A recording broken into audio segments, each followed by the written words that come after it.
বুঝি বুঝি ঘর থেকে আবার আসো, দেখো কাকে নিয়ে আইছি।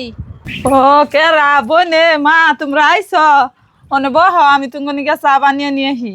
ও বউ, আমরা বইতাছি, তুমি চা বানানে হো। যাও দর বনে চা খা মা চা খাও। বুঝি তোমার গালে ওটা কিসের দাগ? বেনি তোমাকে মারছে নাহি? মফিদা তোর বিনি তো আমার কোনোদিন মারে না, যেরকম মহব্বত করে আমার গালে এটা এমনি দাগ হইছে। রাইতে যেমনি করে হুইয়া ঘুম পারছি হাতের বন দাগ উঠছে।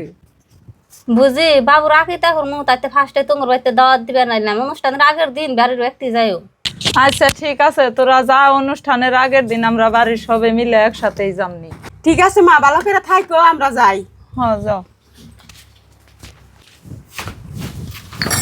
দিলরা, তোমার বোনে যে হইস করলো তোমার গালে এটা কি এর দাগ? তুমি তার ঠিক মিশা কথা কইলে কে? মিছা কথা কম না কি করুম? তুমি তি কও, তুমি হইলে আমার একমাত্র স্বামী, ভুল পাইলে দুই এক চর থাপুর দিয়ে হারো। হেন কি আর মায়ের কাছে বোনের কাছে কমু? ওরা তাইলে মনে মধ্যে কষ্ট পাইবো না আর কব না যে তুমি কত খারাপ? আর তুমি আর আমি যতই নারাই কাইজা করি গে, এই বেলা নারাই করুম, ওই বেলা মিল মহব্বতে থাকুম। হেন কথা হুদাই ঘরের কথা পরে জানবো কে? দিলরা, তুমি আমার এত ভালোবাসো, তোমার আমি মারি কাড়ি, তা তুমি বাহুর ব্যক্তি জানাও না। তোমার এই ব্যবহার দেখে আমি খুব খুশি হয়েছি। আজকে থেকে তুমি আমার ঘরের লক্ষ্মী, তোমার আমি কোনদিনও মারবো না, কিছু কমবো না। নজাই ঘর নজাই। নজাই।